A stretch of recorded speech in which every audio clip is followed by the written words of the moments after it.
Chatham Glenwood Titans football on 970 WMAY, the news and talk of Springfield.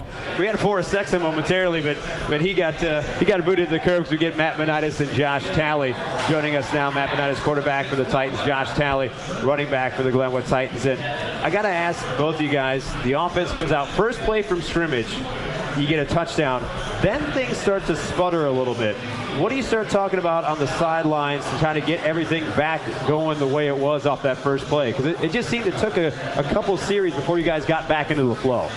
Yeah, I think we lost our focus a bit. We came out first play. We had the big score, obviously. Right. And I think from there, personally, I remember talking on the sideline, thinking maybe this was going to be a blowout, but you can never think that.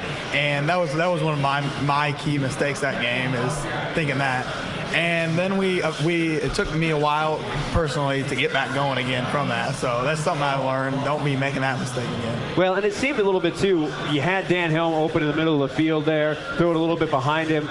He kind of reacted adversely. I'm sure had maybe some choice words in the huddle. And that seemed to kind of derail the train a little bit. But once you got things going in the later half of that second quarter, you guys were able to kind of pull away. I asked the defensive players, and I asked you guys, because Dan Helm gets that interception. Everyone thinks it's going to be a touchdown. Instead, it's a penalty against Tyler DeRozier, and you lose him on top of it. What do you guys talk about as an offense, saying, okay, now this is our time to pick up the defense because of the big emotional swing that just transpired in the last couple minutes? Yeah, the loss of DeRozier, I think that's huge. Right. Not only is he a stud on D, but he's one of the top backs. He's a good blocking back, and he's there just for the big, like 3rd and 2, the big 1 yard gain. But after that play, we thought that we really needed to go down score, because that's a big play. We lose one of our big players. It started to get emotional on the sidelines with the coaches and everything. Yeah. And we just had to go get a score. We had to at least keep the defense off the field for a little while. Let them give them a break. They just had a big play. Daniel was dead. He was from that run back. And we had to work around it and go score. I got to ask you, Josh, now with Damian Blake coming back, there's a kind of a log jam in the backfield. But it seems like, to your guys' credit, everyone roots for each other, roots them on. But it is also, I think, as a whole, make you guys better, because you know you're not getting as many opportunities as you'd like. So you got to make the best of each and every opportunity you get. Would you agree? Yeah, I would agree with that. It's a competition, too. That's true. We all, you don't want to be you don't want to make the other person feel bad or whatever, but you want to do good, the other person wants to do good, so you have a little competition there. And yeah, we all pick each other up when we do something wrong or we do something good. We're all there to cheer for each other.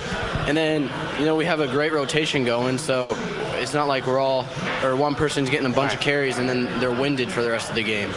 And do you guys talk at all on the sidelines? A guy coming off saying, hey, I saw opening on the right side. You may want to look that way, or do you help each other out that way too? Yeah, definitely. We tell each other what we're seeing from the defense, what the linebackers are doing, what the defensive line's doing. And the O-line also talks with us, so we know where the holes are going to be at, and it just helps us all. Now, Matt, for you, something, a lot of people, I don't think, looking at you, your stature, you look like a typical drop-back passer. But you have a little bit of escapability. What I'm most impressed with you is when you're out on the run, you square your shoulders to the target and throw a strike.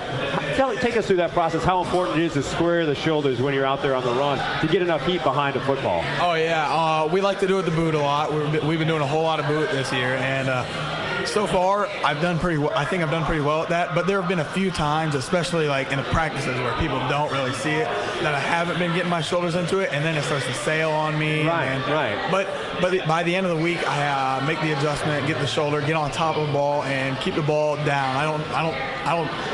Okay. I try to avoid overthrowing it, overthrowing it straight into the dirt, but I try to avoid lobbing it and getting it too much air. Yeah, too much air under it. Yeah, you had Tyler Brown. You had him down the sideline a little bit. You were under duress, a little bit too much air on that, but you make up for that by throwing a strike to Dan Helm in the middle of the field. That was a small window to throw to on that one where he had a man draped all over him in the middle of the field. I think that was the 54-yard run, maybe like the second touchdown he caught.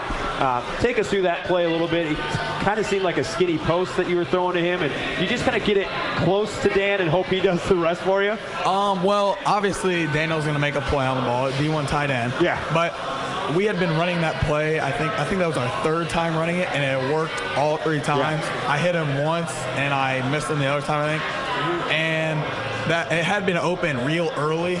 But that time, the defense had adjusted. You could hear him at the line saying, "Oh, it's the same play." Blah blah blah. Okay. So it had to be a whole lot later. And usually, we want to hit him early in the seam. Right. But he had to move. He had to go longer into the route, and he had to come more across the field. And then I was patient up, and I got it to him, and he took it yards. Yeah. Go ahead. I believe it was the third touchdown pass. That was the third one? Was the tight end seam pass, right? Yeah. What did you think when you look downfield and you see Dan Helm without a defender within 10 yards of him? Well, what's the first thought that goes through your mind there? How do you lose him? Yeah. At that point, I had already missed him once, so I really didn't want to miss him. So I just kind of gave him a ball. He could even stop and like regather himself and catch it, but he would still be able to keep on going. So I didn't want to try and make it a perfect ball and overthrow him, or I didn't want to try and make it a perfect ball and just like lead him into any like traffic area. So since you're a baseball player, you probably understand this. Was this almost a baseball situation where you're like, this is too easy of a play? I gotta make this, because when I played baseball, I hated that slow roller because I had all the time in the world to think about it coming. I wondered if it was one of those like, oh, this is too easy, or oh man, don't think about it, just throw.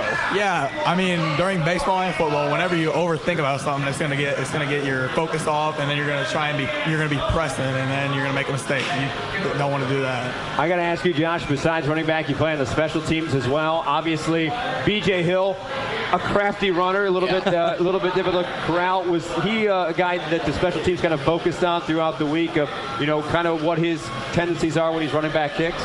Yeah, we most of the game we try to kick it away from him. We usually try to kick it deep right most of the game, and I think he got it 1 or 2 times, but we did pretty well containing him. He broke out once, and our guy on the Aaron Merrifield, he did a good job of keeping him in front of him and making the tackle. So he's a great athlete. I give him that. He makes a lot of moves and finds the open space. I asked JD, I'll ask you too, even though you don't play on the defense side of the ball, kick coverage, you got to tackle people. More satisfying lowering the boom as a ball carrier, or more satisfying lowering the boom on a guy in a return? Probably running the ball. Okay. Because, the defensive players are always looking for a big hit. So when you put the big hit on them, it makes you feel good. Now, I asked Cody Johnson, JD Rush, homecoming game, there's a lot of things going on outside.